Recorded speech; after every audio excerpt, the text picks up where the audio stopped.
नमस्कार। आज आप दोस्तों से चलिए आज हम फिर से लाए हैं देश और दुनिया की तमाम छोटी बड़ी ब्रेकिंग न्यूज। तो खबरों को स्टार्ट करने से पहले एक छोटी सी रिक्वेस्ट है दोस्तों, अगर आप चैनल पर नए आए हैं तो चैनल को सब्सक्राइब कर ले और नोटिफिकेशन को भी ऑन कर ले और साथ में वीडियो को एक लाइक जरूर कर ले और वीडियो को अपने दोस्तों में ज़्यादा से ज़्यादा शेयर कीजिए। तो चलिए बढ़ते हैं खबरों की ओर।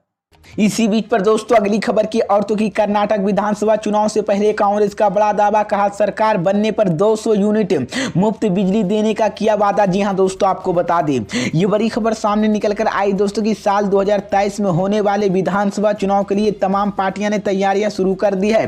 कर्नाटक में भी इसी साल विधानसभा चुनाव होने हैं, जिसको लेकर कांग्रेस ने कमर कसनी शुरू कर दी है।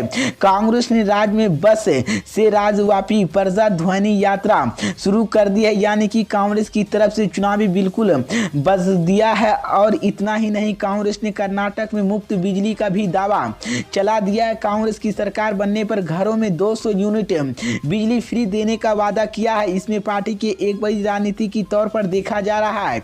कर्नाटक में कांग्रेस का एक बार फिर से सत्ता में वापसी की तैयारी कर रही है। कांग्रेस की कोशिश है कि इस बार किसी तरह बीजेपी को पछाड़कर पूर्ण बहुमत से राज्य में सरकार बनाई जाए। इससे पहले कर्नाटक में कांग्रेस ने जेडीएस के साथ मिलकर सरकार बनाई थी, जिसके बाद गिर गई थी। इसके बाद से ही बीजेपी सत्ता में है। अब कांग्रेस का इकाई अध्यक्ष डीको शिव कुमार और विधानसभा के नेता प्रतिपक्ष सिद्धरामैया के नेतृत्व में पार्टी के जान फूंकने की कोशिश कर रही है। और इसी को लेकर कांग्रेस ने कर्नाटक में इसी साल होने वाले विधानसभा चुनाव को देखते हुए राज्यव्यापी प्रजा ध्वनि यात्रा की शुरुआत की है, जिसका नेतृत्व डीको शिव कुमार और सिद्धरामैया कर रहे हैं। इसी बीच पर दोस्तों अगली खबर की और तो कि मुसलमानों को भारत में रहने की इजाजत देने वाले कौन होता है। आरएसएस प्रमुख मोहन भागवत के बयान पर भड़के असदुद्दीन ओवैसी। जी हां दोस्तों, आपको बता दें ये बड़ी खबर सामने निकल कर आई दोस्तों कि आरएसएस के प्रमुख मोहन भागवत की इस्लाम को देश में कोई खतरा नहीं है,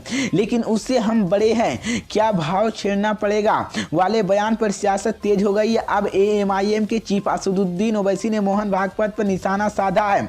उन्होंने कहा कि मुसलमानों को भारत में रहने या धर्म को पालन करने की अनुमति देने वाला मोहन भागवत कौन होता है। हम भारतीय हैं क्योंकि अल्लाह ने चाहा कि उन्हें हमारी नागरिकता पर शर्त लगाने की हिम्मत कैसे की है। हम यहाँ अपने विश्वास के समायोजित करने की नागपुर में कथित भ्रष्टाचारियों समूह को खुश करने के लिए नहीं है।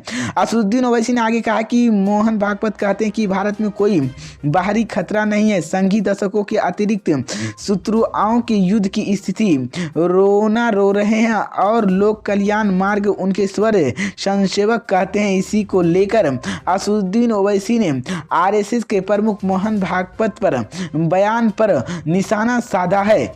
इसी बीच पर दोस्तों अगली खबर की और तो कि राहुल गांधी की भारत जोड़ो यात्रा के समापन पर दिखेगी विपक्षता की एकजुट। कांग्रेस ने 24 दलों को लिखी चिट्ठी। जी हां दोस्तों, आपको बता दें ये बड़ी खबर सामने निकल कर आई दोस्तों कि कांग्रेस की भारत जोड़ो यात्रा के समापन कार्यक्रम में विपक्षी दल की एक मंच पर साथ आ सकते हैं। कांग्रेस अध्यक्ष ने यात्रा में समापन में शामिल होने के लिए कई दलों को बुधवार को 11 जनवरी को लेटर लिखा है। कांग्रेस की राज्यसभा सांसद जयराम रमेश ने ट्वीट कर कहा कि कांग्रेस अध्यक्ष मल्लिकार्जुन खड़गे ने 30 जनवरी को भारत जोड़ो यात्रा के समापन समारोह में शामिल हो सकते हैं। विचारधारा के वाले 24 दलों को अध्यक्ष पद लिखकर आमंत्रित किया। कांग्रेस अध्यक्ष मल्लिकार्जुन खड़गे ने खत में लिखा कि जैसे कि आप जानते हैं कि कन्याकुमारी से शुरू हुई भारत जोड़ो यात्रा अब तक 3300 किलोमीटर का सफर तय कर चुकी है। यात्रा में शुद्धवाया और समानता की बहुत ही सरल और अस्थायी संदेश सदियों से इन मूल्यों की संघर्ष किया है और हमारे संविधान निश्चित है।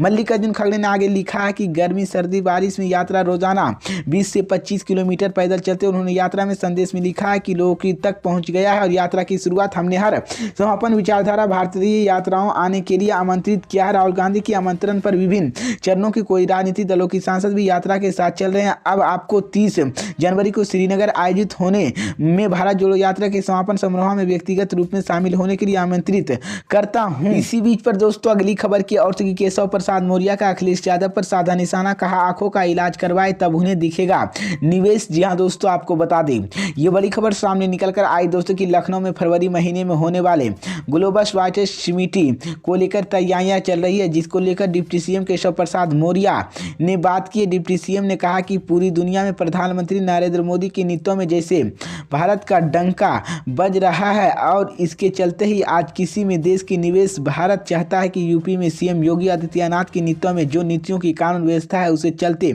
दुनिया भर का निवेश भारत में और यूपी में निवेश करने का इच्छुक है।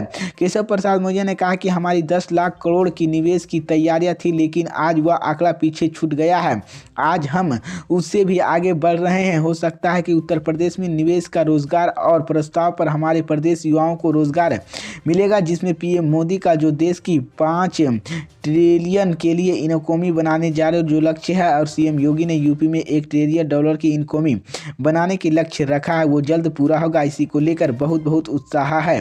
डिप्टी सीएम केशव प्रसाद मौर्य ने कहा कि जब निवेश आएगा केवल लखनऊ में नहीं आएगा, ये उत्तर प्रदेश के कोई बुंदेलखंड में जाएगा। इसी बीच पर दोस्तों अगली खबर की औरतों की मुसलमान किसी से नहीं डरता है, मोहन भागवत के बयान पर सपा सांसद शफीकुर बरकर रहमान ने किया पलटवार। जी हां दोस्तों, आपको बता दें ये बड़ी खबर सामने निकल कर आई दोस्तों कि उत्तर प्रदेश के संभल से समाजवादी पार्टी के सांसद डॉक्टर शफीकुर बरकर रहमान ने आरएसएस के प्रमुख मोहन भागवत पर मुसलमानों को लेकर दिए गए बयान पर पलटवार किया है। सपा सांसद संघ और भाजपा पर निशाना साधते हुए उन्होंने देश का हालत खराब करने और नफरत का माहौल पैदा करने की गंभीर आरोप लगाया है।